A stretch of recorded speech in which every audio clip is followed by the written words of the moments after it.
Going live. And we're live. Hello, folks. I need to adjust this camera. You seem very. There we go, as if I'm sitting down in the middle of something like a pit. Thanks very much for joining us. Welcome to Dr. Sloan's Science Fiction Station. It's Friday night. YouTube is being problematic. We've popped on a minute early. And so, as usual, it's one thing after another at the minute, isn't it? But we'll hopefully get a good run at this chapter tonight. So, as I said, we're a wee bit early, but if anybody's there, say hello. And let's see. So we're going to have a wee look at chapter 29 tonight.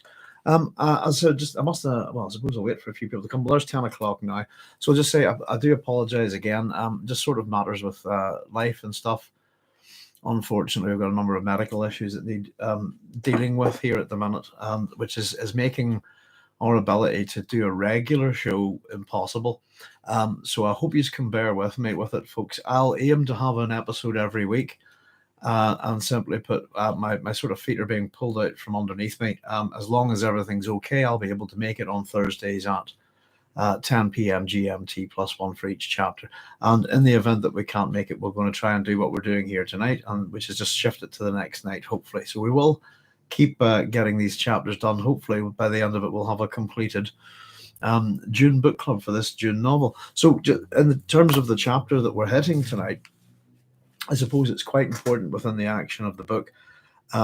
If it is a turning point in the book, I would say, but literally where we end in this edition, page 289 of this chapter, as you can see, I've scribbled down. That's the halfway point of the book. We're exactly halfway in terms of this edition, anyway. And so it's an interesting little point to have a look at a few different things, and it starts with a rather interesting epigraph, I suppose. So we're going to end with a bit of a cliffhanger again. So the previous chapter, of course, we had this pairing with Gurney Halleck and Staban Chewik, the son of Esmer Chewik, and a sort of interaction between them, etc., etc. So this one, very much, we have again more adventure for Paul and Jessica as they attempt to cross the open desert to the safety of the rock that they've been spying about 4 kilometers away, I think. So this is where we get this attempt. We learn more about, I suppose, how to live on Arrakis, life with a still suit, etc. And we get our first real, I suppose, up close and personal view of one of the worms. And of course, we also meet, I suppose, how does Paul put it? As much as we've met the Fremen before. Sorry, welcome to the doghouse, by the way. There's a doggy's barking outside. I think Noodles is quite blissed tonight, or we're hoping that Noodles is a bit drugged with a bit of a anti-inflammatory and painkiller. So we're hoping that might, because she's been quite funny. That might quiet her. So yeah, we're going to meet ultimately at the end of this chapter what we refer to as the wild Fremen, or how they're referred to in this, of course, with Stilgar. So it's an interesting enough chapter. Evening Doc, says Sootpot. Evening Sootpot, thank you very much for joining us. Excuse me. It's been a day or two getting in the adventures and stuff like that. Dear, oh dear. So it's a bit of it's an interesting point. And of course, the chapter that follows this before we get started, of course, is going to be the following Liet Kynes to his to his death, I suppose, isn't it? As we get there, yeah. So the following chapter here, I suppose, is if we want to take it the first chapter past the halfway point, is going to be a very interesting, very important chapter, and we talk a lot about the things that are important to Frank Herbert. So we'll have a wee look at that next week. But in the meantime, this is quite a lengthy epigraph, and in terms of what we're looking at, desert survival, all of this kind of stuff, it's kind of an interesting one. So let's have a wee look. So here we have epigraph 29. This is taken from In My Father's House, of course, by the Princess Irulan. And here we go. Family life of the royal creche is difficult for many people to understand, but I shall try to give you a capsule view of it. My father had only one real friend, I think. That was Count Hazimir Fenring, the genetic eunuch and one of the deadliest fighters in the Imperium. The Count, a dapper and ugly little man, brought a new slave concubine to my father one day, and I was dispatched by my mother to spy on the proceedings. All of us spied on my father as a matter of self-protection. One of the slave concubines permitted my father, under the Bene Gesserit Guild agreement, could not, of course, bear a royal successor, but the intrigues were constant and oppressive in their similarity. We became adept, my mother and sisters and I, at avoiding subtle instruments of death.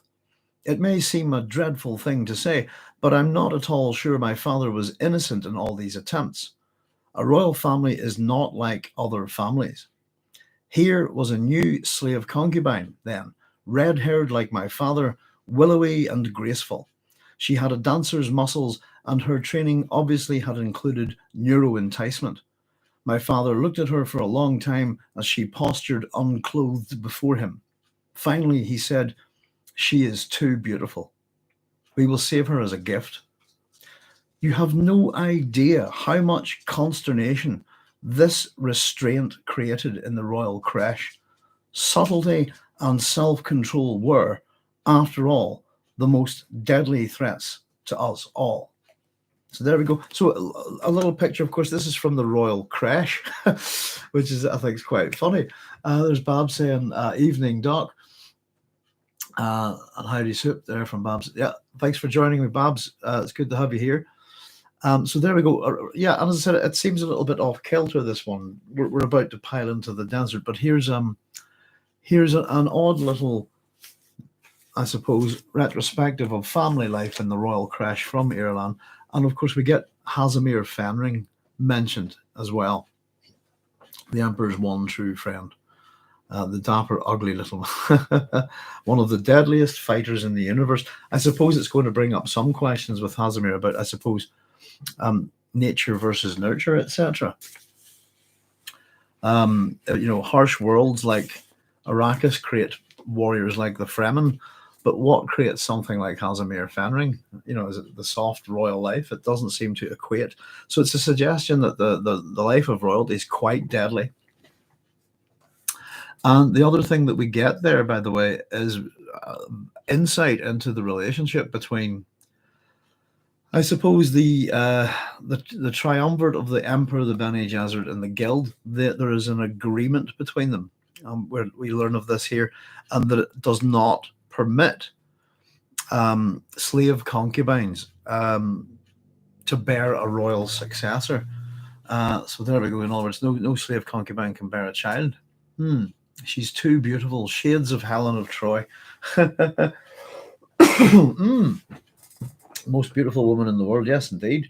Old Harry's Game has quite an interesting take on Helen of Troy. I don't know if you've ever listened to it, perhaps. I think they're online on YouTube somewhere. But there's a rather good take on Helen of Troy there. Yes, indeed. I often assume that if there's a sort of, I suppose there's a few different stories about Helen's birth, isn't there?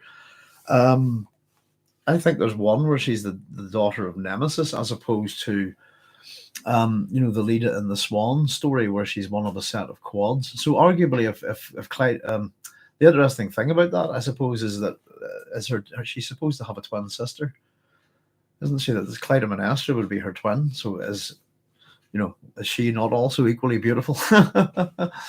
But yeah, we've talked about this Spanning's woman. Want to reach for that, but restraint. So in that sense, yes, this slave concubine, too beautiful. Interesting comment. And I suppose it speaks for the Emperor's sense of self-preservation. And also, I suppose that this purchase is from the Count, Casimir Fenring. He's purchased this, but again, we don't, with the Bene Gesserit and their wily ways, we don't know that this slave concubine could well have been a Bene Gesserit agent. But there is some sort of, it's made very clear here, we have a triumvirate with the Emperor, the Guild, and the Bene Gesserit, and it's all to do with succession, I suppose. And we'll understand that within the story. The Emperor has only daughters, and that's part of, the various, I suppose, machinations of the Bene Gesserit to ultimately place a Kwisatz Haderach on the throne, I think. So, in terms of what we get from this this epigraph, I actually think it's the last little bit of it that we need to pay attention to, in terms of how does this relate to the action that we're going to see in the following chapter. Very much, I think, subtlety and self-control, restraint. I think those are the key words. And of course, it ends with these are the most deadly threats to us all. We'll see that. I suppose we'll see.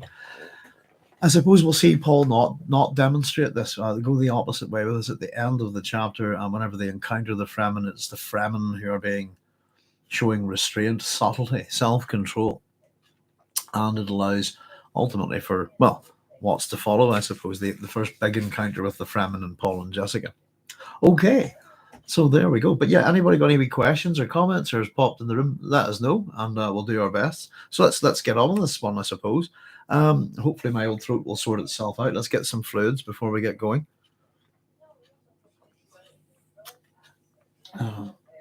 Oh dear. You all right, Noodles? Yeah. Noodles is on some medication, and she's got a very very blessed stone doggy look, don't you, love? And it's just quite, it's very funny to look at. So, okay, so we begin with Paul outside of the still tent. It's late afternoon, and we're told that the crevice where they'd pitched the tent is in deep shadow, and he's staring out across the sand, the open sand. He's wondering if he should awaken Jessica, who's asleep in the tent. So we're getting a little bit of setup for the scene before we start traveling here, which will folds upon folds of dunes spread beyond their shelter. And away from the sun, the dunes were exposed. Let me see. Away from the setting sun, the dunes exposed grease shadows so black they were like bits of night, and the flatness. So we're getting a little bit of sense of what's ahead as they're preparing for this journey. I suppose there's a fair bit of internal thinking within this, not a little bit of dialogue, but not a wild lot. Pardon me, in terms of the various chapters that we've seen before, we had a couple of action heavy, I suppose, followed by dialogue heavy. So this one's a little bit more thoughtful, I think, and again is action driven, I suppose, and it builds a good bit of tension, I think.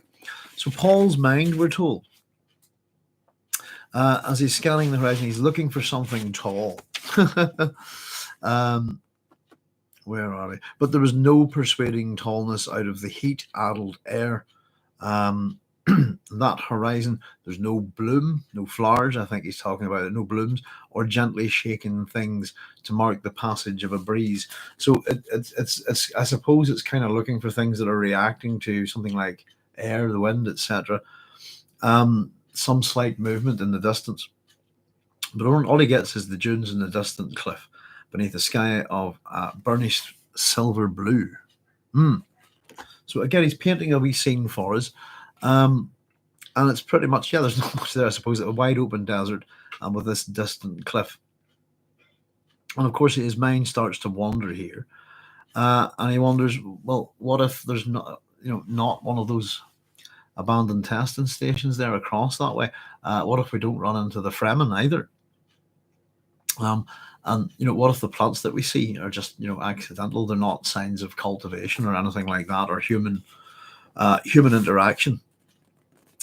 So within the tent, then we get a little bit of, I suppose, interior scene. Jessica awakens and turns on her back and looks sidelong out the transparent end of the tent towards Paul. And the way he's standing there with his back to her, his stance reminds her of Leto. And she sensed a well of grief within her. And as usual, when people are upset, they turn away in Dune.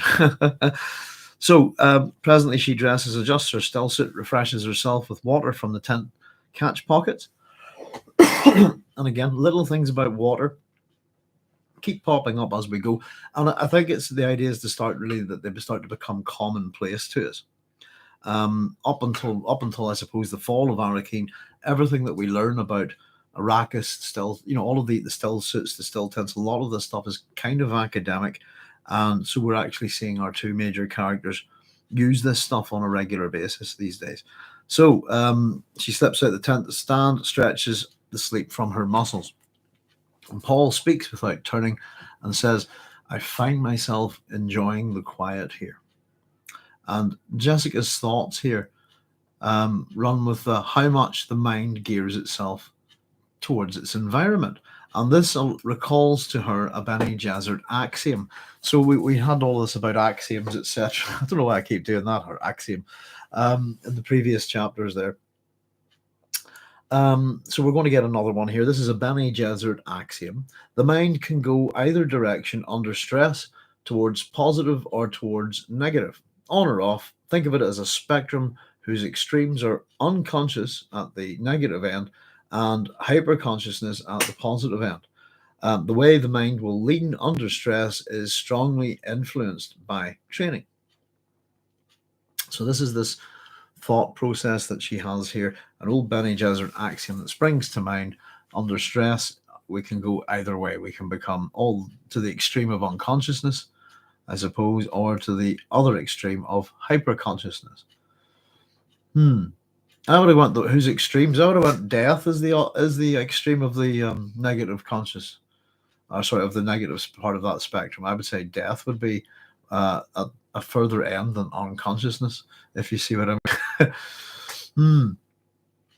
And again, Paul says it could be a good life here. So as much as I suppose we've got a few sort of mingled thoughts and words, etc. Some of them positive, some of them negative. But I find myself enjoying the quiet here. It could be a good life here. There's something about Paul that's accepting of this place, and it seems, I think, in a sense, that with the character certainly calling to him, Babs Meadow says, yet Jessica and Chani were both bound concubines who gave birth to emperors. Now, I suppose, it's interesting that the Lady Jessica, and we have this term, bound concubine. We have a different term with this, slave concubine, hyphenated. And I was actually a bit curious about it, Babs, to be honest with you. In terms of what does that mean? I suppose, yeah, Chani, both give birth to emperors.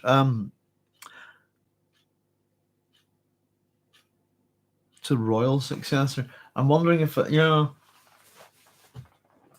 I suppose Jessica gives birth to Paul when he's before he's an emperor, and let me see, Chani. No, Chani would, definitely with Chani. Bound concubines. I don't know. It's the whole thing about women and slavery and concubines, etc. It's very interesting. And sometimes, I'm looking forward to getting through this whole book to really sort of try and put my finger on it a bit, I think. But of course, let me just very quickly flick through here a wee second.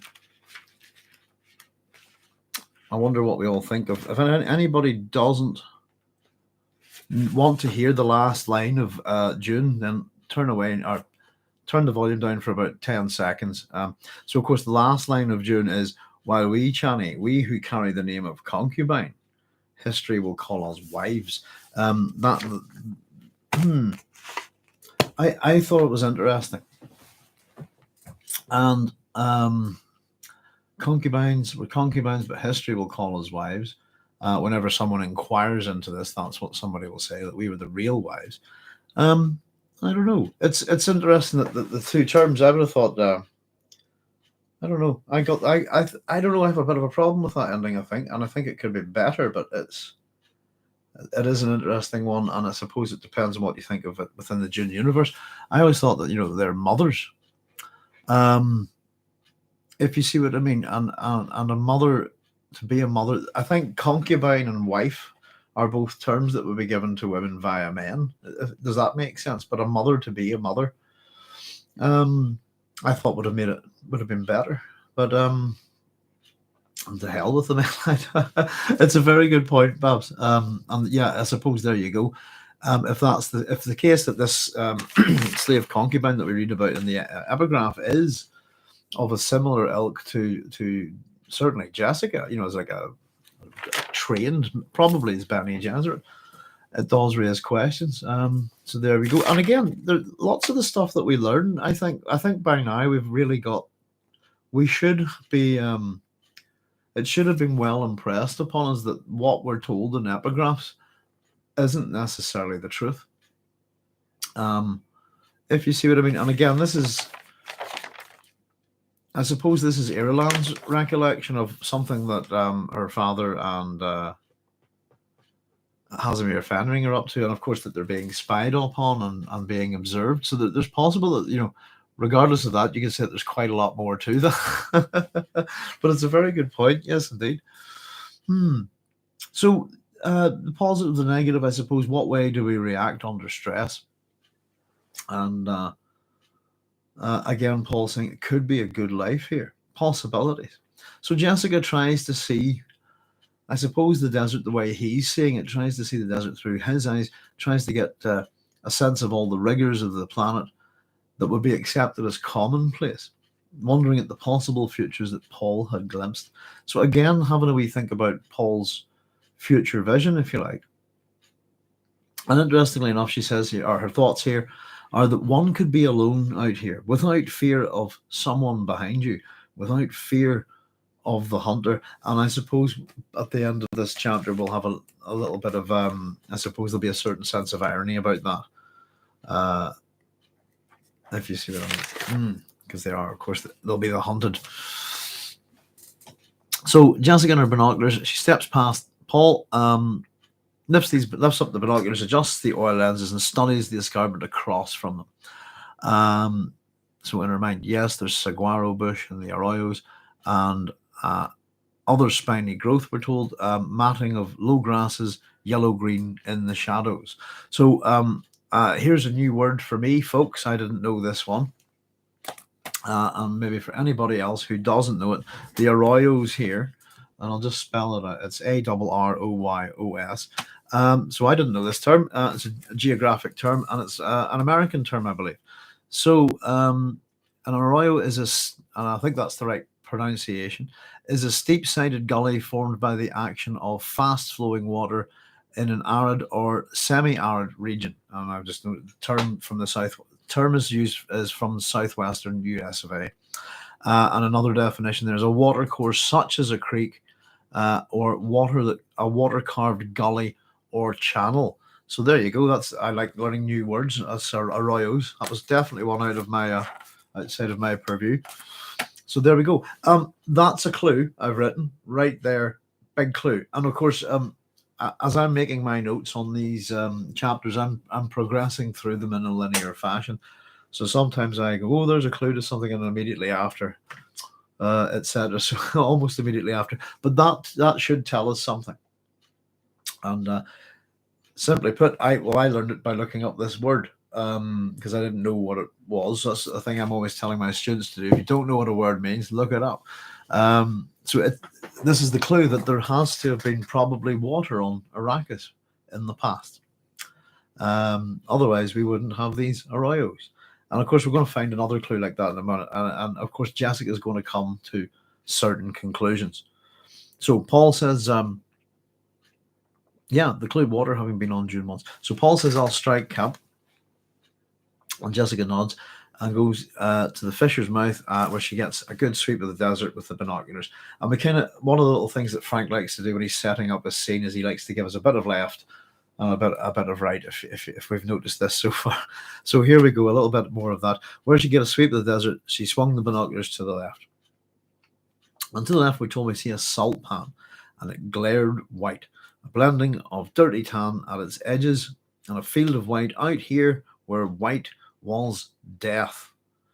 But the pan said another thing. So water. There we go. At some time, water had flowed across the glaring white.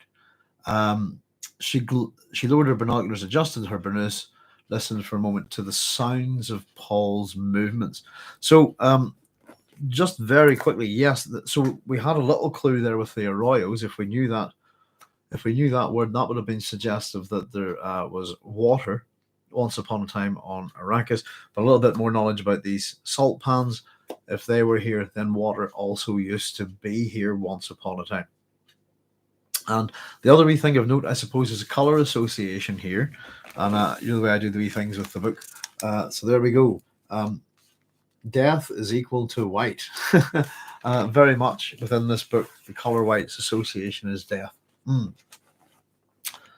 So there we go. So yeah, a little bit more of the mystery of Arrakis. There must have been water here once. And as we go, we wonder what happened. And of course, we get a little bit of time here. So the sun has dipped lower. The shadows stretched across the salt plain. We get a bit of Herbert building a bit of atmosphere here. Lines of wild colours spread over the sunset horizon. Colours streamed into a testing.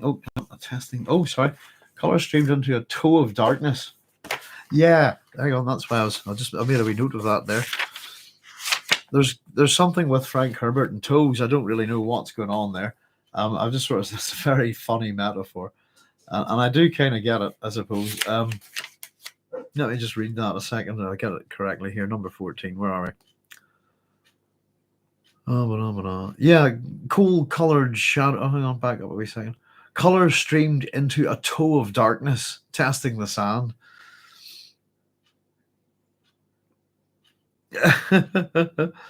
Oh dear. The Donald testing the sand. Where did we go? Cool coloured shadows spread in the thick collapse of night, blotted the desert. And a little word for impact here: stars. So the night has fallen, if you like. But yes, the toe of darkness. And I don't know if anybody remembered Paul's first kill is done with his toe. There's Lord Krug saying, "Hey, y'all. Hi, Lord Krug. Thanks for joining us. Apologies that we weren't on the other night. For anybody else who doesn't know, we're having a few issues just with life in general. And as we're going to try and go at Thursday, 10 o'clock GMT +1 every week, if we can. But things are sort of happening where it might not be possible. And so if that's the case, you'll hopefully catch us the next day, folks, but we'll just do our best at the minute. Unfortunately, we can't really promise anything else. I love the stars. If anybody wants a really good poem about the stars, check out The Starlight Night by Gerard Manley Hopkins. It's a great poem. You know, holy sprung rhythm and a ridiculous amount of I suppose what were we thinking on alliteration, etc. But it's a wonderful, wonderful poem full of joy about the stars. Look at the stars, look at the skies, or look at all the firefolk sitting in the air, the bright burrows, the circles, citadels there, down in dim woods, the diamond delves, the elves' eyes, that kind of thing. I'll not go on, but it's just a sonnet, by the way, if anybody wants to check it out. But it's a really good poem about the stars. I love it. So the stars come out. Jessica stares at the stars, sensing Paul's movement as he comes up beside her. It's the desert night, focused upwards. Let me see. So feeling the feeling of lift towards the stars. The weight of the day receded. Came a brief flurry of a breeze across her face. But I think we had that with Paul before. It's almost like the desert's kind of welcoming him. We get these little caresses, don't we? Paul's had and Jessica's had them from the desert, from the breeze, and they're almost welcoming, enticing, I think. So, and of course, Paul says the first moon will be up soon. The pack's ready. I've planted the thumper. Oh, I've got to get something for you folks in a wee second. We'll get there in a wee moment. So Jessica's thoughts, bit morbid here again, and yeah, I think she does. She's going to reproach herself for her morbidity in a bit. We could be lost forever in this hell place, and no one to know. So very negative. Again, this association with hell there as well. Lord Kronk says, got to consider the cities are all in the Arrakis Arctic Circle, 60 degrees north. All shadows will be along there. Interesting. Yeah, one of the things I must is that I'm always curious about the sense of the size of Arrakis, because I get a sense that it's not a very large planet. But yeah, very good point, Lord Kronk. Thank you. So we're told the night wind spread. So yeah, this little morbid thought here. and the night wind spread sand runnels that grated across her face, and bring the smell of cinnamon. We're going to get this a few times here. Cinnamon is the smell most associated with spice, with melange. A shower of odors in the dark. Smell that, Paul says. You can smell it even through the filters. The riches, but will it be? But and as you points out, but will it buy water? The nature of the wealth here. I suppose what ultimately melange converts to salaries, to money, and in this case, would it convert to water? Water seems to be the real wealth here. She points across the basin. There's no artificial lights over there. Across there, sorry. So, Paul notes that the Fremen would be in a siege, behind those rocks. So that's the suggestion. Yeah, they're not going to just all their lights come on at night, etc. This kind of thing. So to the right, let's just read this wee bit here. Where are we? Number 17. Here we are. Okay, a sill of silver pushed above the horizon to the right. The first moon. It lifted into view, the hand pattern plain on its face. Jessica studied the white silver of sand exposed in the light. So there's our hand of the moon. And I had promised to show you guys some stuff to do with hands. So bear with me one wee second. And I would have hoped that I would have said, we do have it. I was not that daft. I wouldn't recommend these books. I suppose they were worth reading to me a long time ago. But sometimes it's worth studying certain things. So here's these are books by Ian Adams, and I picked these up a long time ago. And if we want to see the symbology of the hand, there is the Cruin, the ancient kindred, which my family is supposedly one. And as you can see, I actually thought they had different hands, by the way, so I do apologize.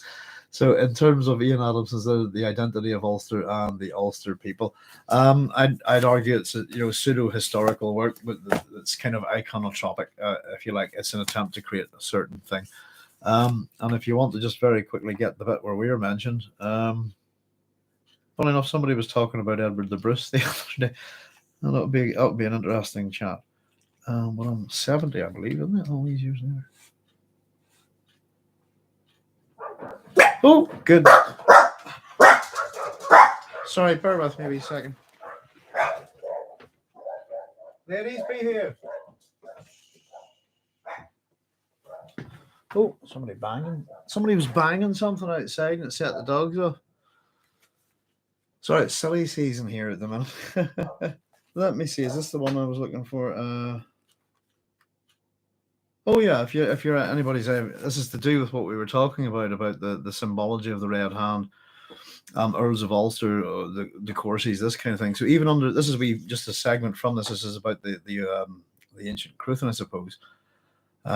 Even under the Corsi, the Earls of Ulster, MacNalevi had remained Rex Hibernicorum Ulidae, which is King of Ulster. With the destruction of the Anglo-Normans, a branch of the Tyrone O'Neills, the Clandeboy moved into Antrim and Northdown. Of the old Ulidians, only the MacGuinness retained the Macanusa. MacGuinness, as it says, variations of spelling, retained any other power. This family was chiefs of the Ive Cruin, and the other surviving families of whom are the Macartain. So the modern names would be McCartan, Carton, O'Rooney, so it's the Roonies and the Ronies, O'Larrys, so it's Lowrys, Armstrongs, Laveries, and the O'Sloan, which is Sloan. There you go. So that's the old. So that's just a little bit to do. There's an awful lot of association with this symbol, particularly with my country, but hands in particular, you'll find them in all sorts of places, and they have all sorts of associations and meanings within myth. But as I said, I thought we'd show you briefly that one, with the association of the hand on the first moon, and of course Muad'Dib, the kangaroo mouse, on the second moon. And we're going to meet some of the privy mice in a bit. So there we are. So Paul's planted the thumper, the deepest part of the crevice. When he says, when I light this candle, it'll give us about 30 minutes. Jessica is saying 30 minutes. And Paul says, well, before it calls a worm, basically. Jessica's okay, ready to go. So he slips away from her side, And she hears his progress back up the fissure. And again, we get some more of Jessica's thoughts. And this is an interesting little bit here. And of course, we're traveling at night and camp during the day in the desert. Ooh, Holly dog. Sorry, that's my doggy. They're all going a bit silly, I suppose. One's drugged, one's frisky, and one's dying, I suppose. Excuse me. Where do we get to? Just let me read this wee section. So the night is a tunnel, she thought, a hole into tomorrow, if we're to have a tomorrow. She shook her head. Why must I be so morbid?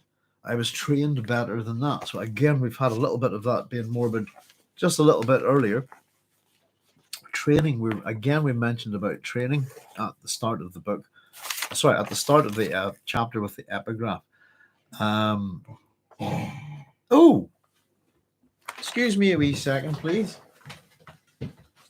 What's going on? Oh, you're right, Noodles. Right, you two behave. I've got... Sorry, folks. I've got Noodles is all drugged up and being a bit weird. And you're right, wee pet. There you go. Get some water and she's panting. It's just her medication. I think Holly's not liking it there. There we go. It's the dog. Everybody's active in the doghouse tonight. No, sure. Woohoo! Apologies, folks. Right, where were we? Yeah, it's training, and I suppose restraint, subtlety, self-control. But training is the other thing, I think. We're going to see a difference in Paul and Jessica, and I suppose the difference in this chapter is their training. But she was trained better than that. And again, we're just sort of thinking about the Bene Gesserit axiom that we heard earlier. The way the mind will lean under stress is strongly influenced by training. I was trained better than that. Excuse me. Now, Paul returns and he takes up his pack and leads the way down to the first spreading dune. And they stop and listen, and he stops and listens as his mother comes up beside him. He hears her soft progress, cold single grain dribbles of sand, the desert's own code, spelling out its measure of safety. And here we go. Sorry, it's a bit distracting here tonight. The dogs, when Holly decides to run about, she's hard to ignore, I suppose. Isn't that right? Oh goodness. We must walk without rhythm. Yay, there we go. Walk without rhythm, folks. We must walk without rhythm, Paul said. And he called up a memory of men walking the sand. Holly, stop that. Oh goodness, right. Sorry. Right, give it up. Come on, be here. Oh, sorry, folks. The things you try to do. We must walk without rhythm, Paul said, and he called up memory of men walking the sand, both prescient memory and real memory. Now, so not he's seeing people in a future memory, if you like, walking without rhythm, and he also has a real memory, and that's suggestive of the male race memory, if you like, that being a Kwisatz Haderach affords him. Right. So he calls up the memory of the man walking the sand, both prescient memory and real memory. Watch how I do it. This is how the Fremen walk the sand. So Paul steps out with the windward face of the dune, follows the curve of it, and moves with a dragging pace. And Jessica watches him as he goes. She studies his progress for about 10 paces and then follows, imitating him, mimicking things, as I said, quite important. So she saw the sense of it. There must be, and this is important again later on, that they must sound like the natural shifting of sand, like the wind. And of course, but her muscles protested this, the unnatural broken pattern. And I've got it, got it down here. I've done a wee muck around with it, but step, drag, drag, step, step, wait, drag, step. And I've kind of gone a 1, 2, 2, 1, 1, 3, 2, 1. And I was just mucking around with it, but we can repeat it and have a pattern very quickly. But I suppose the one, the one PBR streak. Hi PBR, thanks for joining us. I suppose that the whole walking without the whole nature of the, I suppose, the sandwalk, if we want to call it that, is quite interesting. I thought they really messed it up in the film. And if I recall correctly, in the most recent, the Denis Villeneuve film, I seem to recall them taking a step forward and then taking a big step to the left. And I would think that out of every three steps, if one of them is horizontal, you're not going to get where you're going. I thought it was a bit daft. It didn't make any sense to me, I have to say. So, but there we go. So, time, another little time reference here. Where are we? 21.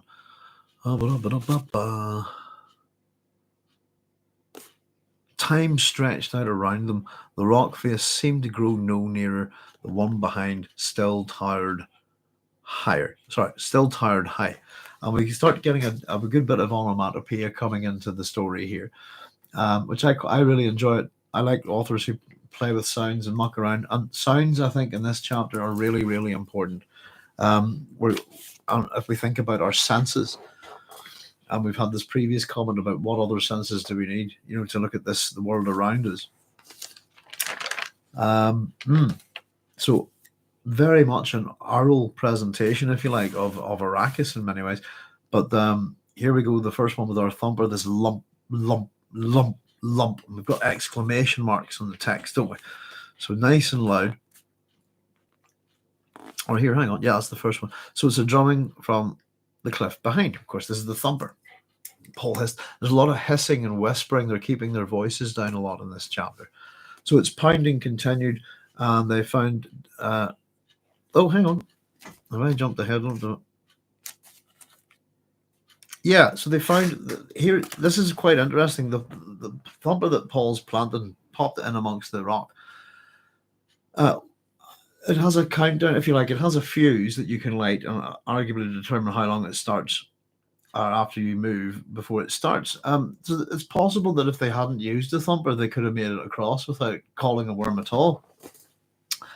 And I suppose here's a kind of almost a problem with the thumper. It's pounding continued. They found difficulty avoiding the rhythm of it in their stride. So as much as they're trying to walk without rhythm, it's going lump, lump, lump, lump, and it's kind of, it's got a bit of a groove, got a bit of a beat. You almost want to go with it, if you see what I mean. I find it very hard not to go with any kind of rhythmic thing at all, and I'm a person that has I hear high-pitched noise in my ears quite a lot, which is why I hum a lot and run little tunes. So I kind of bounce things around it to stop it driving me nuts. So the pounding continued. This lump, lump, lump, lump that is going to continue to permeate through this chapter here. Lord Crunk says the Fremen seem to be something more than human. It's a good point, if you like, Lord Crunk. I would focus on the word seems, and I think almost everybody seems to be more than human. But yeah, they're very much presented as very tough, almost superhuman. And I think there's degrees of that within the Dune universe, if you see what I mean. In a very deadly universe, everybody's quite deadly. It's almost like playing top trumps. But again, that's to do with, I suppose, the toughness of their life and what they accept. Often I find it doesn't take too much to adapt to a different environment or a different way of living. I suppose it's the way, if you have to do it permanently or not. And what kind of impact your environment has on your life, if you see what I mean. In Ireland we have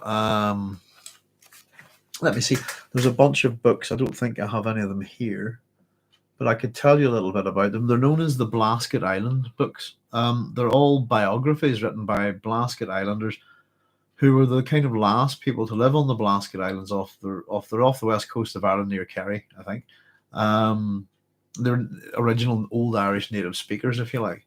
And their lives were extremely hard and difficult. And the insight, I suppose this guy from one of the Oxbridge universities went over to see a lot of them to help learn the language.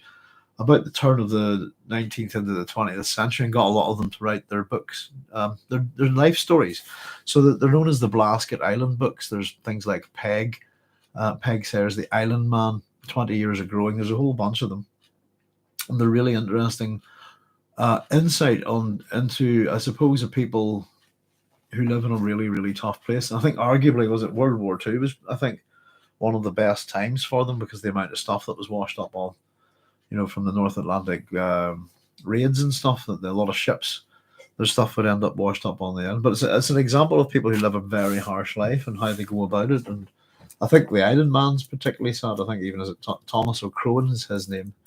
I think he ends up burying all his kids. It's the island's not a particularly safe place. And my understanding is that the Blasket Islanders were evacuated eventually. I think maybe sort of in the late 20th century, and there's a bit of a scandal about it, but it was just considered not safe. I think too dangerous a way of life. So there we go. Now, where are we? The lump. They moved in a moonlight bowl, punctuated by that hollow thumping, the down and up through the spilling of dunes, step, drag, weight, across the pea sand that rolled under their feet. Again, we're sort of learning about the different types of sand and the different hazards that they can present, certainly in terms of calling something like a worm. Gesundheit, love. My wife's sneezing next door there. She's trying to be really quiet and really dainty. God bless her.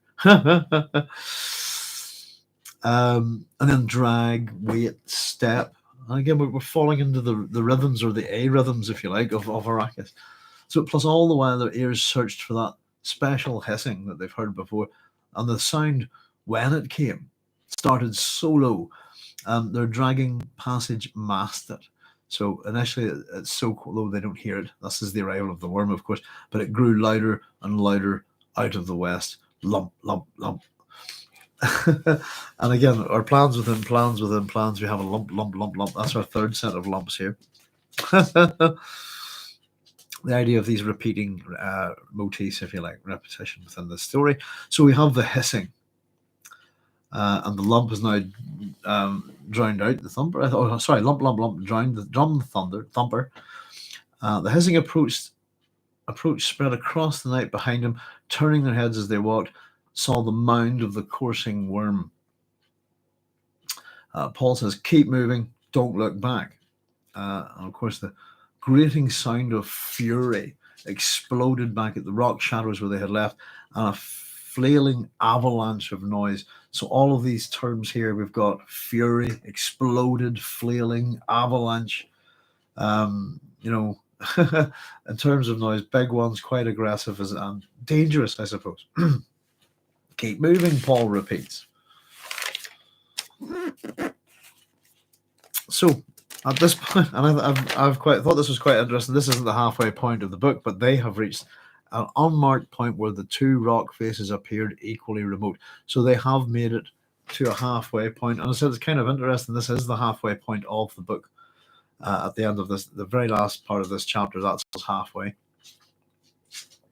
So still behind him, the whipping, frenzied tearing of rocks dominated the night. They moved on and on and on, but their muscles had reached a stage of mechanical aching that seemed to stretch out indefinitely. But Paul saw the beckoning escarpment ahead of them. It had climbed higher. They're getting closer. We have Jessica. She's moved in a void. We're told moved in a void of concentration. Aware that the pressure of her will alone kept her walking. The dryness ached in her mouth. Sounds behind drove away hope of stopping for a sip from the still suit's catch pockets. So we're falling very much into grabbing it, aren't we? With our characters, we want to grab a sip from our still suit's catch pockets as often as we can. Not going to do it here. Too much pressure. And I've made a wee note here that the pressure of her will alone kept her walking. Let me see. No, the wee thing that was it now. Hang on. Will alone I set my mind in motion. Let me have a wee look. Am I thinking?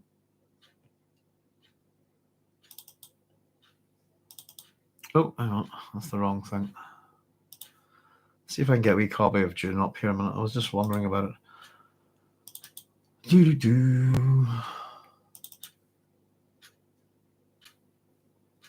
Where are we? Dune Encyclopedia. For goodness sake, where's Dune gone? Dune 3, Dune 4, Dune. There we go. Let's see.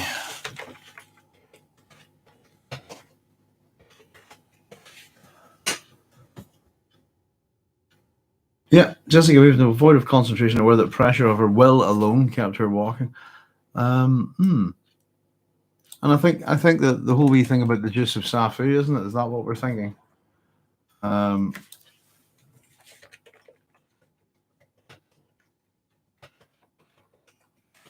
see. I'm not even find that. Is it Safu juice? 4 times. Let's just have a wee look here. High energy liquid, blah, blah, blah. Nope.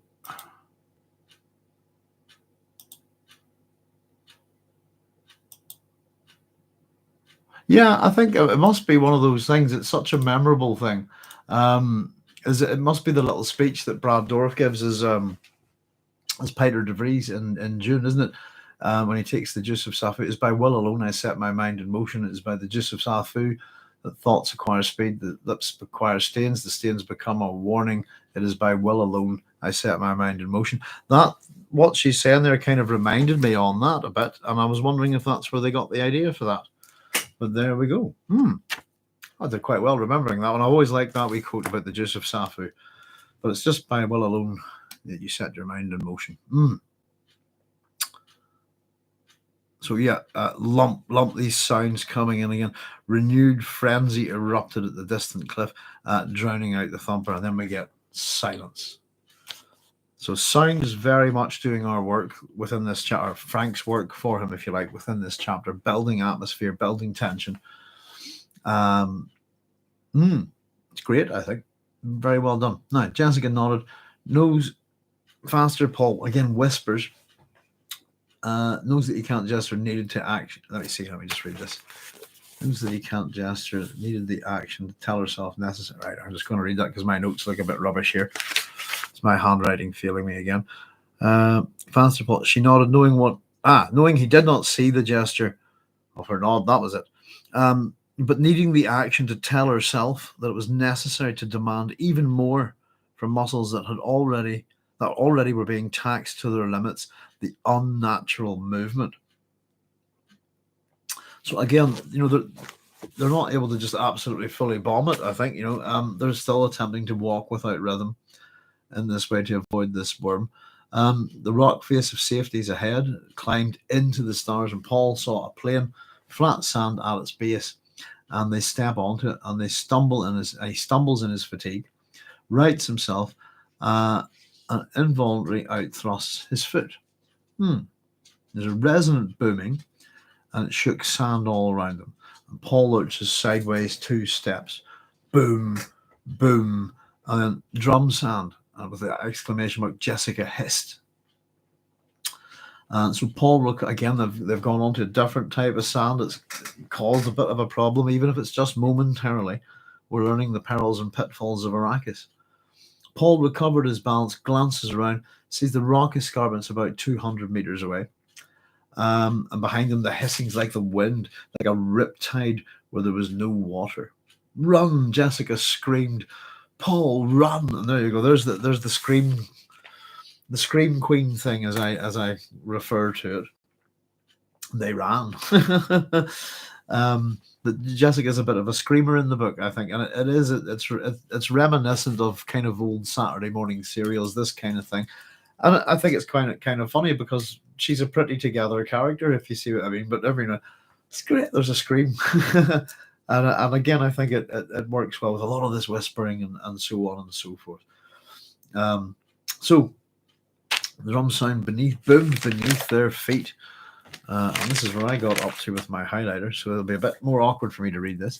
So out of the drum sound into pea gravel, more sand. And for a time, running was a relief to muscles. So they can finally just bomb it and absolutely run for it.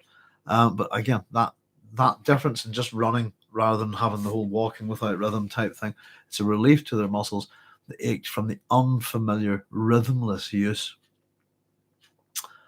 So that's what we get. We get unfamiliar, we get rhythmless, we're even the phrase unnatural in relation to walking without rhythm, etc. This kind of thing, movement on the desert, which is kind of funny because it's meant to be, the movements are meant to represent the exact opposite, aren't they? Something natural, the small sounds of the desert, as we're going to learn. Ached from the unfamiliar rhythmless use, action that could be understood, but here was rhythm. Sand and gravel dragged at their feet, and the hissing approach of the worm was storm sound that grew around them. So again, this kind of, there's some imagery with the I suppose the approaching worms, kind of storm imagery, this kind of thing, which works very well with the worms, I think. So Jessica stumbles to her knees, her thoughts fatiguing the sound and the terror. Paul drags her up, run on, and they run on hand in hand. And they start to notice a thin, I suppose they go past the thin pole in the sand. There's one on the head, another one past it, another pole. And we're told that Jessica's mind failed to register on the poles until they were past them. Then another one, wind-etched surface thrust up from a crack in the rock. Another rock with an exclamation mark. Rock, yay, safety. Happy days. Felt it through her feet, the shock of unresisting surface. And she gained new strength from the firmer footing.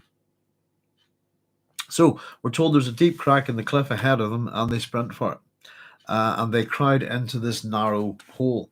And behind them, the sounds of the worm's passage stopped, and Paul and Jessica turned to peer out over the desert. So here's the worm up close and personal.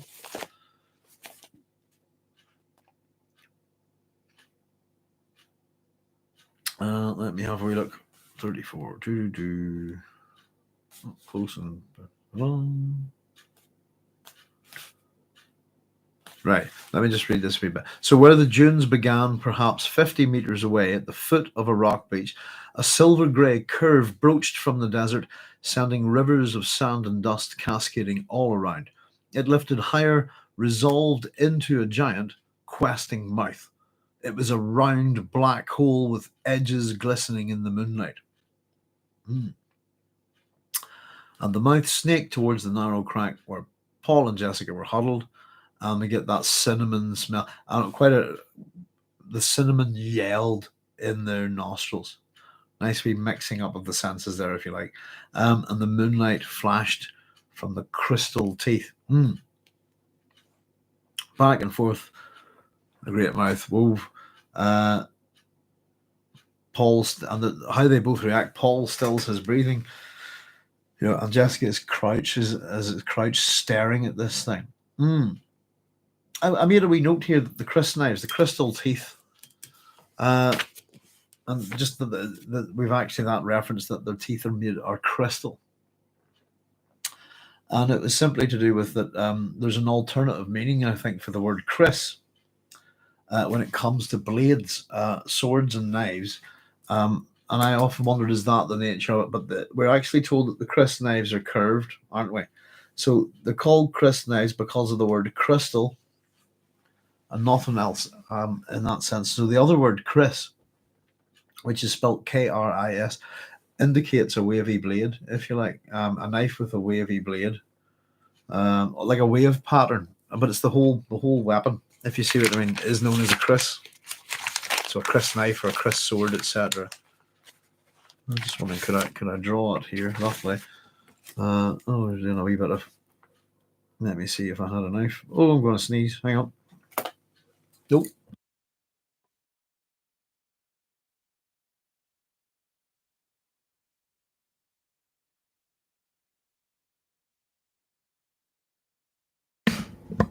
There we go. Sorry about that, folks. Excuse me. I was just doing a bit of doodling there for you. I'm sure you probably do know what a crysknife. At this point, you've probably Googled it. That was a very bad attempt to draw a knife. It's a wavy blade like that, if you see what I mean, is a Chris knife. There we go. That's appalling. So there you go. I often wondered, was it a double meaning with the word, if you see what I mean, both crystal and, but it's just one of those wee things. So I just made a wee note to myself. The crystals, crystal teeth. Jessica took, let's see. So Jessica's took intense concentration of her Bene Gesserit. It took the intense concentration of her Bene Gesserit training to put down the primal terrors, subduing a race memory fear that threatened to fill her mind. I thought this wee bit was interesting as well. Subduing a race memory fear. So we've got to, within Jessica's other memory, what we call a race memory here within, there's a memory fear of these worms. There's knowledge within, I'm supposing there are other Bene Gesserit sisters or Reverend Mothers who've encountered worms before, and that memory must be there. But put in the primal terrors, subduing a race memory of fear that threatened to fill her mind. So not a good memory, and it's something primal, that we should all have a fear of this kind of monster. And I was kind of wondering how that worked, if they only got on Arrakis, this kind of thing. It's one of the arguments, I suppose, about things like the monomyth, etc. The Jungian idea that everybody's a lot of your problems come from your psychological fears, come from the ideas of sort of associated with monsters from classical mythology. And how does that work if your culture never encountered them, if you see what I mean? It is an interesting thing, I suppose, to go, we must all be terrified of Medusa. Medusa speaks to the absolute primal fears of men, that men have of women. Does that make sense? So it must be a universal. To be honest with you, something like Medusa is pretty, unique to, I suppose, Greek mythology, even though she's two sisters. But it's not a sort of thing that we encounter those kind of stories all over the world. They're very similar. It's not the case. So this race memory, race memory is an interesting thing within Dune. Well, of course, we have explored that a wee bit with some of the ideas of Samuel Butler, etc. That threatened to fill her mind. Where are we? So, interestingly enough, I suppose I suppose it's that kind of that you're always like, there's a dragon right in your mouth going, whoa, have a mint, this kind of thing. It's very up close and personal, I think, if you consider the size of the animal. Wouldn't it shatter easier if it were curved? I'm carving my Chris knife straight. I don't know. I think there's ways of strengthening knives, for example, by putting holes in the blade, things like that. Depends on how you make it, I suppose. But it's meant to be, I suppose, a natural phenomenon, part of the animal. So it's crystal teeth. It could be. Who knows? I think, at least, I suppose, if you find one, I suppose they must. If you're going to get one Chris knife, I suppose, if you think about the Fremen, if they're going to go, look, a tooth of Shai-Hulud, they'll probably find quite a lot of teeth, I would imagine. I think we do have to suspend our disbelief a wee bit and wonder about some of these things, and just to go with, mustn't be normal crystals, So Paul, rather than we're told that Jessica is having to kind of, really sort of use all of her training to repress primal terror. That's by subduing a particular race memory that she has. Paul, however, this is great, feels a kind of elation, and some recent instant. Now this is quite important. We're told that in some recent instant he has crossed a time barrier into more unknown territory. He could sense the darkness ahead, but nothing was revealed to his inner eye. So we've got a few wee bits of things with Paul's time sense of here. We have phrases within this chapter coming up to, well, that one we've just had time barrier. We have a time darkness.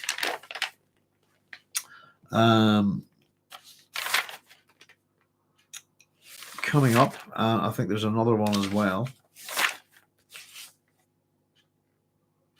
Well, we'll see, I suppose, when we find it. Oh, this was the blind time. That's it. So, just in relation to time, Paul's abilities are being. Something else has happened. Something's changed. He's crossed another barrier. He's maybe gone up another level, if you see what I mean. But still, he could sense the darkness ahead, but nothing revealed to his inner eye. So, as though some step he'd taken had plunged him into. It was like, this is what we get. As though some step he had taken had plunged him into a well, or into the trough of a wave where the future was invisible. The landscape had undergone a profound shifting. So we had a little bit of a discussion previously with the sort of Paul's time sense, and we sort of discussed from his own aspect, if you like, how something to do with the map, wasn't it, or not? We've got a slightly different territory here, a different landscape, as we're told. And again, I think that's a little more of that map is not the territory stuff. But his senses, instead of frightening him, he has this sensation of time darkness. And this forces a hyper acceleration of his other senses.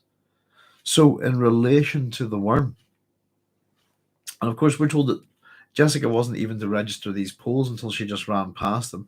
He found himself with the ability to register every available aspect of the thing that lifted from the sand there seeking him. They were told its mouth is some 80 meters in diameter. Its crystal teeth have the curved shape of crisp knives and are glint around the rim. The bellows breath is of cinnamon and has the hints of subtle aldehydes and acids, and probably, sounds a bit like a sommelier, doesn't it? With a whoosh of hollyhocks, this kind of thing.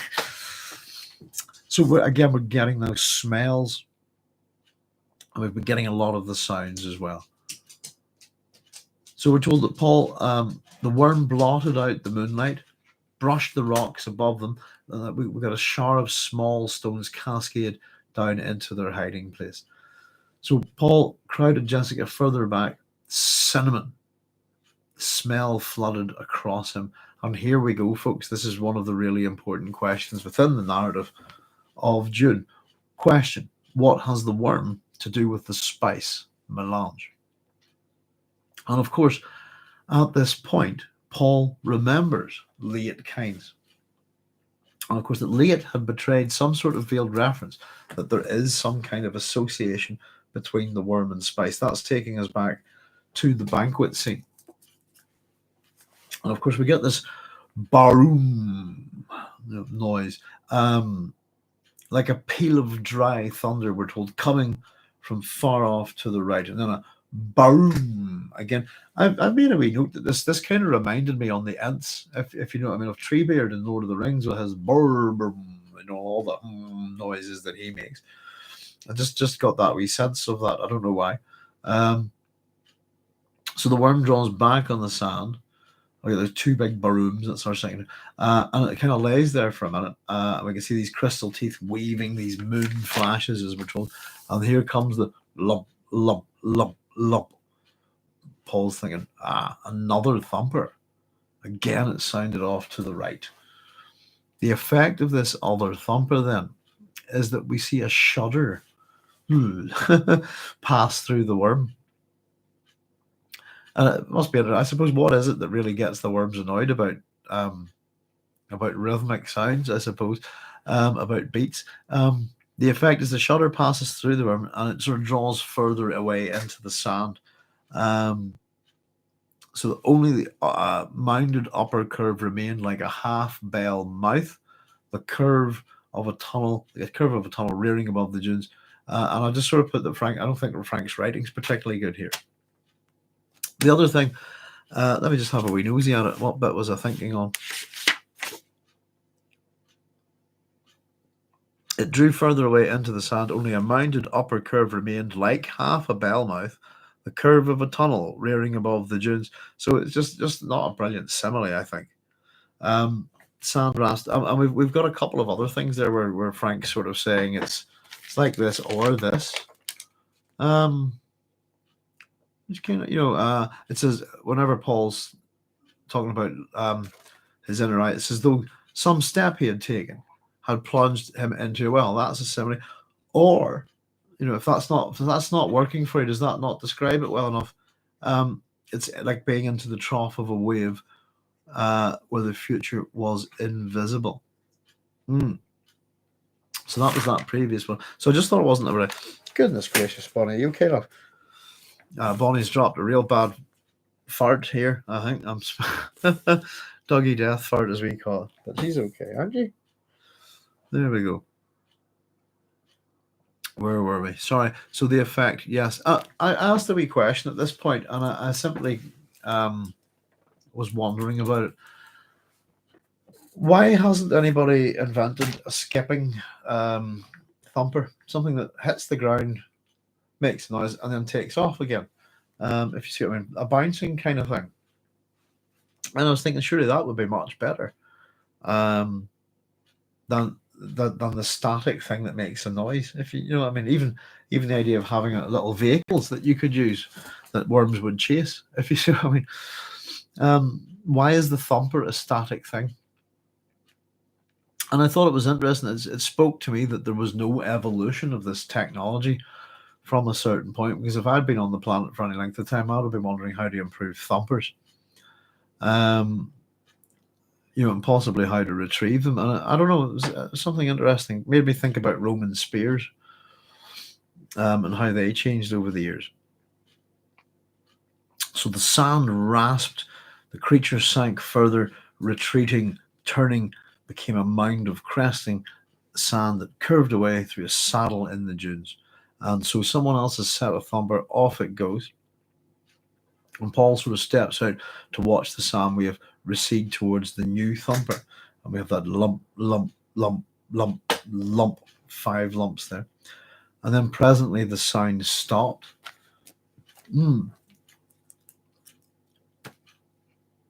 Right, let me get some fluids here. So, 41, where are we?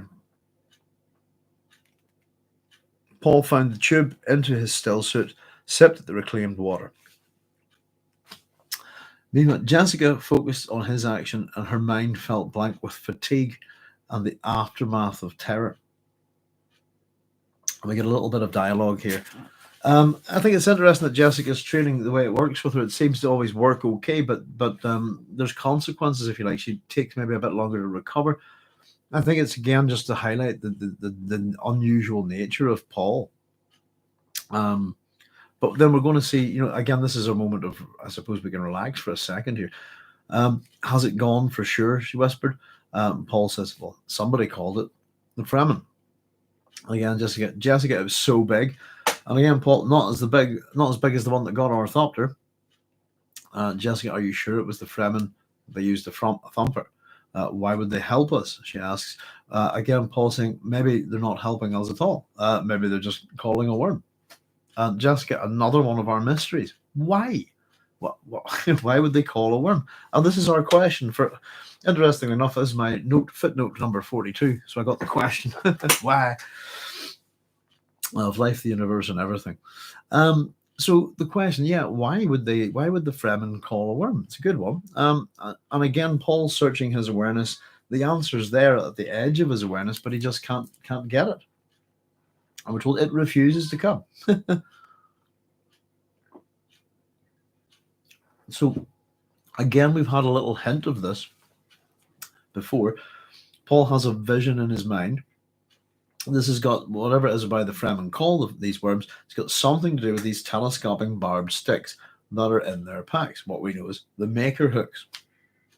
And of course, the interesting, what is this thing for? Excuse me. And of course, Jessica asks, why would they call a worm?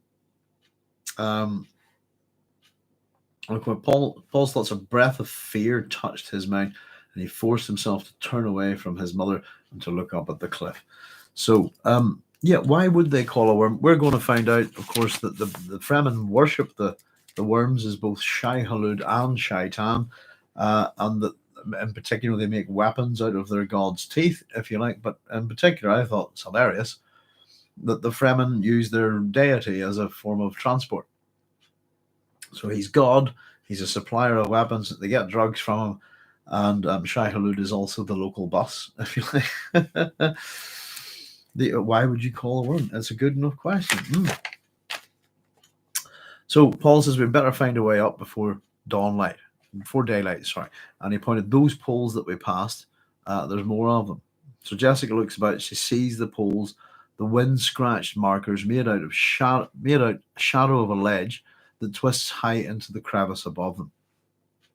Paul says they mark a way up the cliff. I wonder whether I thought they were distance poles or something like that, but they also possibly just to mark passage. You're to mark out a route. If they were to mark out a route, I think that would be kind of silly for the Fremen to do so. It would be something that indicates there's human life here. Now, bear with me a wee second, folks. I'm just going to blow my nose again. It's feeling 1 wee second.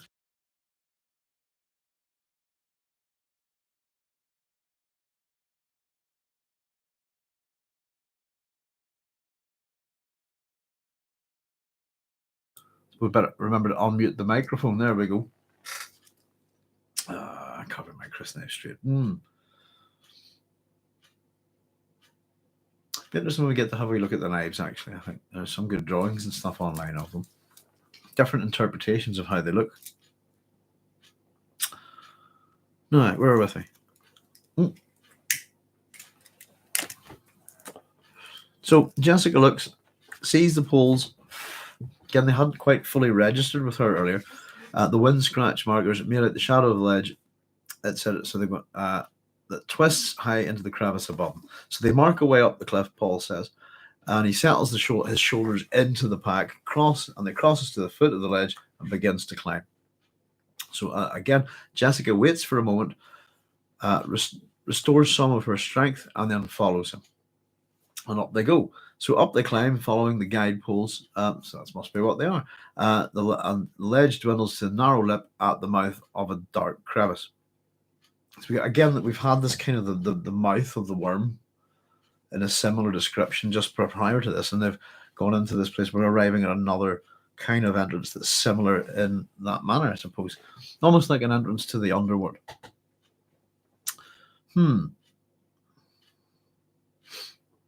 So Paul tipped his head to peer into the shadowed place. He could feel a precarious hold his feet have on a slender edge. So he forced himself to slow caution. And that's an attribute of Paul, and it's an attribute of the Bene Gesserit. Caution is his one of his major character traits, if you like. I suppose up to a point. He saw only darkness within, and it stretched away upward and opened up to the stars at the top. So again, with sounds, we can't really see such things. And we'll get this made clear. His ears searched, found only sounds he could expect. A tiny spill of sand, an insect burr, the patter of a small running creature. Slowly inched around the corner. He signaled for Jessica to follow, and he grasped a loose edge of her rope and helps her around. And of course, we have that small running creature there. This is going to be the little mice, isn't it? They look up at the starlight framed by the two rock lips, and Paul saw his mother beside him as a cloudy grey movement. Now, Paul, of course, if we could only risk a light, and there was still whispering, and this is the point that we were making, we have other senses than eyes, and a lot of this chapter, it's sound that's really carried us through it. Paul puts a foot forward, shifts his weight, probes with the other foot, meets an obstruction, lifts his foot, finds a step, pulls himself onto it, steps. He reaches back, tugs at Jessica on to follow him, and they take another step. And it goes on up to the top, I think, again, still whispering. So Jessica's thoughts here, shallow and even steps. Yeah, man-made, really, aren't they? Man carved beyond a doubt. Follows the shadowy movement of Paul's progress, feeling out the steps. So that should be enough to be a bit of a warning, I suppose. It's almost a bit like, I think almost some of this is a bit like the Goldilocks and the Three Bears, if you see what I mean. There's enough warnings for them to be on your guard, be cautious, be careful. And we're going to see that they cease that in a minute, and I suppose it's to their peril. But we've a little bit more to learn, I suppose. Let's see. Bob says, I think the Fremen knew they were there and called any worm in the area away so as to be sure Jessica and Paul were still alive when they found them. Yeah, I agree. I think it's done to save them, really. And though of course they could let them but they've actually arrived at this point to the rock, haven't they?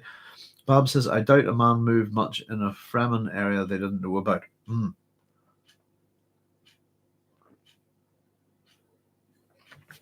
when a thopter went down, the Fremen saw it, curious about it. Yeah, especially if there's not much to see. And you imagine they're all obviously during the day, they're inside underground, taking, getting out of the sun. I dare say they have ways of keeping watch, this kind of thing. But yeah, I agree. I think it's definitely that they did it to distract the worm away from them. And I think at this point, though, Paul and Jessica have made it, I suppose, haven't they? They've made it on their own. And I suppose it's, yeah. Maybe it's just to get the worm away from where they're at as well. But I think it's very much, to make sure that they're okay. And so we get the rock walls narrowed. Her shoulders almost brushed them. Oh, hang on. Did I jump ahead there? Oh, sorry. Just Jessica's thoughts. Man carved beyond a doubt, etc. Follows Paul's movement up the steps. The rock walls narrowed. Her shoulders almost brushed them. The steps end, and we're told there's a slitted defile that's 20 meters long. It goes into floor level and opens up onto a shallow moonlit basin. And this is the little bit, I suppose, that we were talking about. Paul steps into the rim of the basin. What a beautiful place.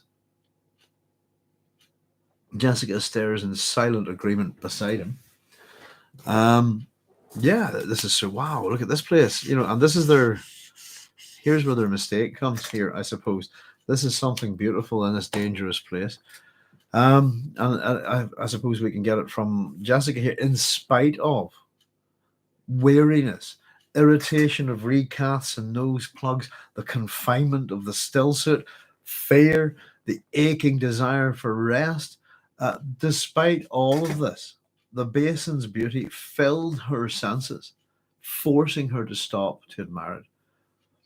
And of course, we talk about the epigraph at the beginning here: restraint, subtlety, self-control. Should admire it in a minute if it's safe, if you see what I mean. Paul says it's like a fairyland. Jessica nodded. In front of her, there's desert growth. So here we have some life. We've got bushes, cacti, tiny clumps of leaves trembling in the moonlight. The things that they were kind of looking for from the other escarpment. Ring walls dark to her left, moon frosted on her right. There's that left-right that Frank likes to do. This must be a Fremen place, Paul says. There have to be people here. This meant for this many plants to survive. Where are we? Yeah, Jessica.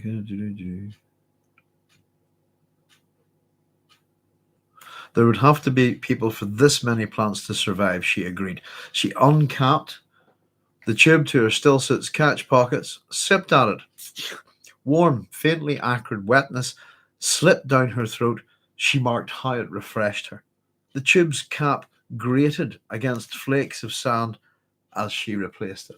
So again, these little sounds, sand getting into the desert, or into even the water tubes, this kind of thing, around the cap of it.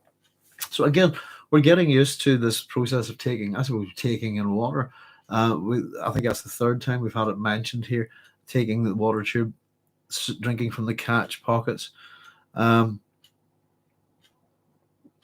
how you survive. So there's movement.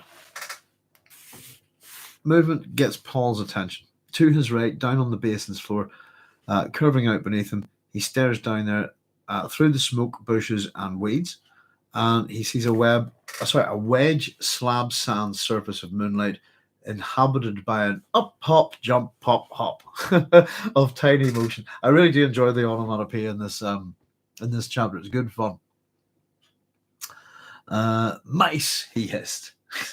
Mice. he hissed. Pop, hop, hop, into the shadows and out. And of course, we get this is a very good, I suppose, metaphor, if you like, for Paul and his mother. Paul is, of course, Muad'Dib, and this is a man. We've said mice, but this will be the kangaroo mouse of Arrakis, the Muad'Dib. And what we've got is an example of one of them. I suppose it's falling prey to something else. So this pop, hop, hop. There's an attack by a bird. Something fell soundlessly past their eyes into the mice. Thin screech, flapping of wings. The ghostly grey bird lifted away with a small dark shadow in its talons. I said, poor wee mice. So this real sort of animal action that's happening in front of them is a harsh reminder that's movement, subtlety, all of these things give you away in the desert. They've just walked into wow, look at this, isn't it? It's a fairyland, isn't it? It's beautiful. Let's drop all our defenses, stop being careful as they explore. It just seems that they should have been much more careful here. No restraint when it comes to this fairyland part of the rock that they're on, that all these plants and little animals. There was no restraint, no subtlety, and no self-control, even if it was just for a moment.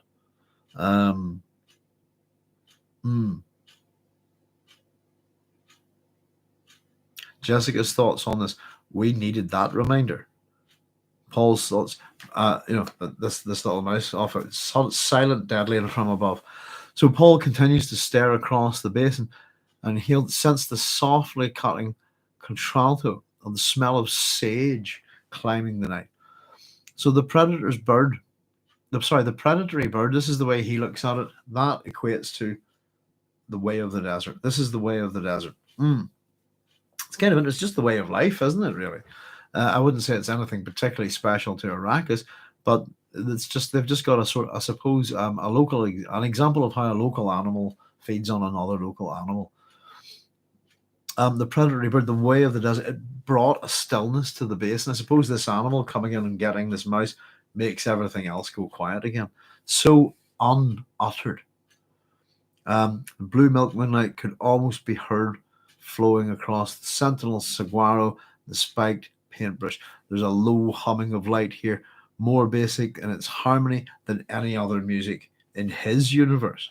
So there's again this playing around with senses, if you like, which we've had a couple of times within this chapter. The low humming of light here, more basic in its harmony than any other music in the universe. Pardon me. So Paul says we better pitch a tent tomorrow. Tomorrow we can try to find the Fremen. And of course, here he is, interrupted. Most intruders regret finding the Fremen. This heavy masculine voice chopped across his words, shattering the moment. Please do not run, intruders. If you run, you'll only waste your body's water. So this is this voice that's calling out from them in the darkness, this heavy masculine voice. Sounds quite enigmatic, doesn't it? And most intruders regret finding the Fremen. It's a bit bravo, isn't it? It's that kind of thing. So Jessica's thoughts, it's a bit horror show in a funny way. They want us for the water of our flesh, and you could almost, I suppose we sort of talk about some of the ways that the Fremen were perceived by other peoples of the universe, I suppose. Her muscles, and this is where we talked about the training. Her muscles overrode the fatigue, flowed into maximum readiness without external betrayal. So it's not like, I'm ready. It's an internal thing that hides how ready she is from an opponent. She pinpoints the location of the voice. Such stealth, she thinks. I didn't hear him.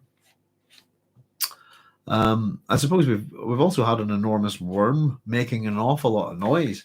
So it's probably they were probably all around the whole time watching. Wouldn't have noticed anyway. The realization of this for her is that the voice's owner permitted himself only the small sounds, natural sounds of the desert. So we have a second voice that shouts out. from the basin's rim and to the left. Again, we're getting a location for it. Make it quick still. Get the water and let's be on our way. We've little enough time before dawn. Aha, so we've got a name for our first voice is Still. It's probably Stilgar. And this is the difference, I suppose. We talked about this axiom. We'll just run back to it. We had the epigraph, but we also had this Bene Gesserit axiom about the mind being able to go either direction under stress. Think of it as a spectrum whose extremes are unconsciousness at the negative end and hyperconsciousness at the positive end. The way the mind will lean under stress is strongly influenced by training.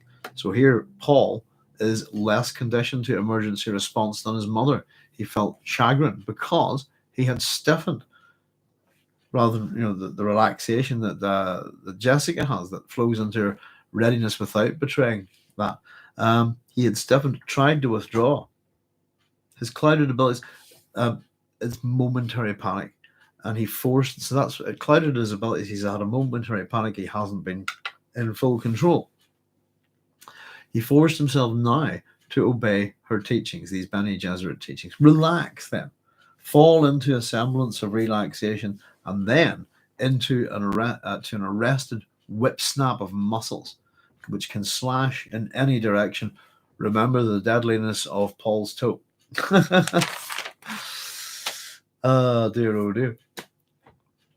I'm off. Oh, let me just catch up. Babs saying, I'm off to cook my dinner. It'll still be listening. You all have a good weekend. Well, but no problem, Babs. We're pretty much at the end of the chapter anyway. You have a good weekend yourself. Look after yourself. Thanks very much for joining, Babs. So, yeah, here we are at just the last little thoughts. Ready for combat. He's annoyed with himself. Jessica's ready for this. Whatever's about to happen. And we're about to end on a cliffhanger here. Still, he felt the edge of fear within him and knew its source. This was blind time. No future he had seen, and they were caught between wild Fremen whose only interest was the water carried in the flesh of two unshielded bodies. There we go. Unshielded bodies, easy to get their water. This is the blind time. He hasn't been able to see a future really beyond this at this point. It's one of these clouds, if you like, that blocks his vision. And there we go, folks. Thank you so much, by the way, for joining me. Not going to run off just yet, but just to say we've made it to the halfway point. There we go. And I think that's a wee bit of a sense of achievement in what we've been doing.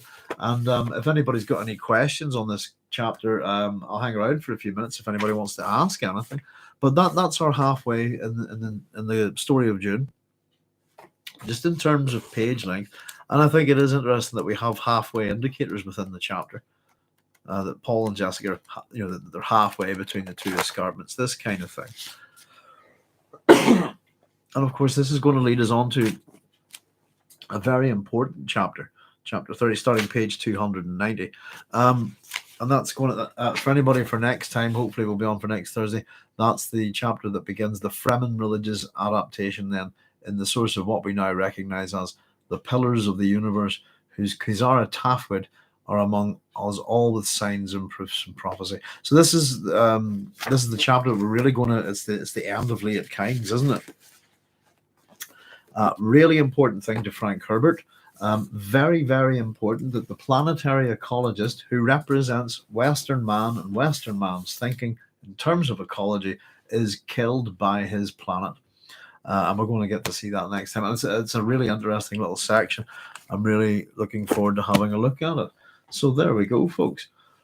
So apologies, as I said, we've had some bad news within the house. Our household and our lives are going to be a bit crap, to be honest with you, for a few months. Well, for goodness knows how long.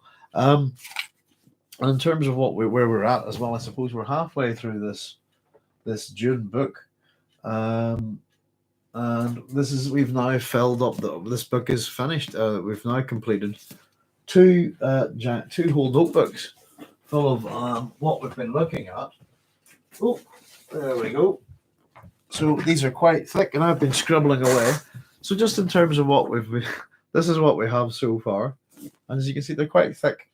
So every little thing that we've been chatting about and discussing, etc., and all these little strange details, and I don't know. I've been attempting to color code it a wee bit so it'll be easy for references and stuff like that. So that's the second one that we've completed. So we're halfway through the book. So it looks like it'll probably take 4 of these, I think, to get us there. So time to start a new notebook. And there we go. Goodness, I hope, the weekends here, I'm looking forward to a bit of rest, I have to say, and a little bit more work. Hopefully, we will be back on Monday, folks, with a wee chat about some science fiction stuff, is the plan. And we're working on a new episode for the station to do a set of videos. We've started to work on Ian Banks and the culture as a sort of general introduction for anyone who's not familiar with these books or this author. So looking forward to that, because Ian Banks is absolutely his work is absolutely brilliant. Was a very interesting man. Apologies, and he passed away not too long ago. And I think the culture has given science fiction something very interesting, something new and refreshing. So in terms of getting things done for the episode, we're working back under, I suppose, unusual and harsh, difficult circumstances. So hopefully this can be a wee bit forgiving of us if we run late occasionally. But we will try and get our stuff up on time. So we'll be back on Thursday again. I know this is Friday, but we'll be back Thursday for the Dune Book Club, and hopefully we'll be here on Monday to have a bit of a sci-fi chat at 10 p.m. GMT +1. So there you go. I know we don't have a lot of our audience there because we're jumping around a wee bit, but these things will be kept up with the Dune Book Club playlist. So if anybody wants to check them as you go through, which is it's a pity, because it was good that we were working through the book regularly, and I think it's just something that we'll try our best to stick to, but it's not always possible.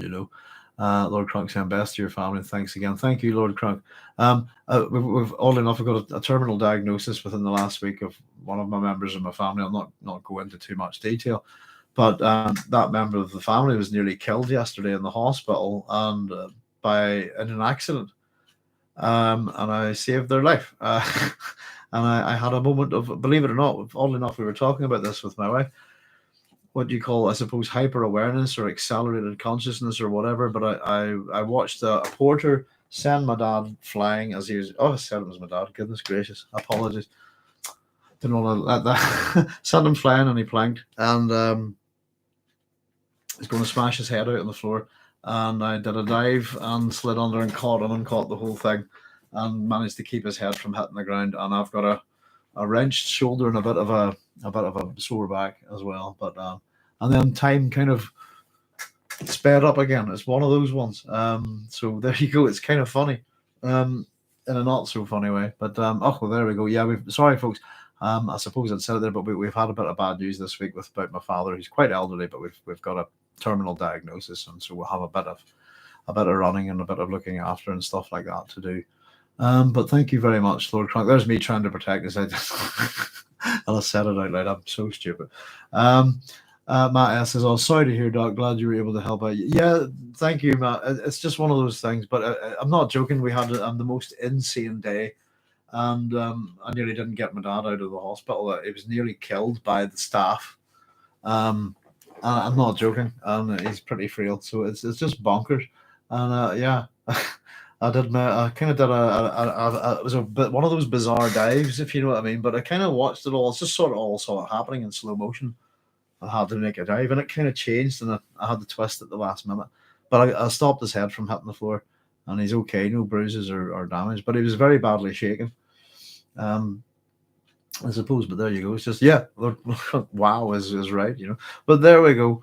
It's one of those things, But listen, thanks very much for joining us, folks, and we'll see you on Monday, hopefully at 10 p.m. GMT +1. We'll see if there's any sci-fi news or anything that's interesting about in relation to science fiction. And I was recommending, if anybody gets a chance, just to keep recommending it. If anybody hasn't seen Everything Everywhere All at Once, check it out. If you're in need of a good, really upbeat film that's just going to make you giggle, I think it's the best medicine I've seen around in a long time, So there we go, folks. Listen, thanks very much for joining us. Take it easy wherever you are. I'm going to head on now, and we'll see you real soon. And all the very best. Take care no matter where you are, folks, and good night. Bye-bye. Do, do, do, do, do, do, do, do, do.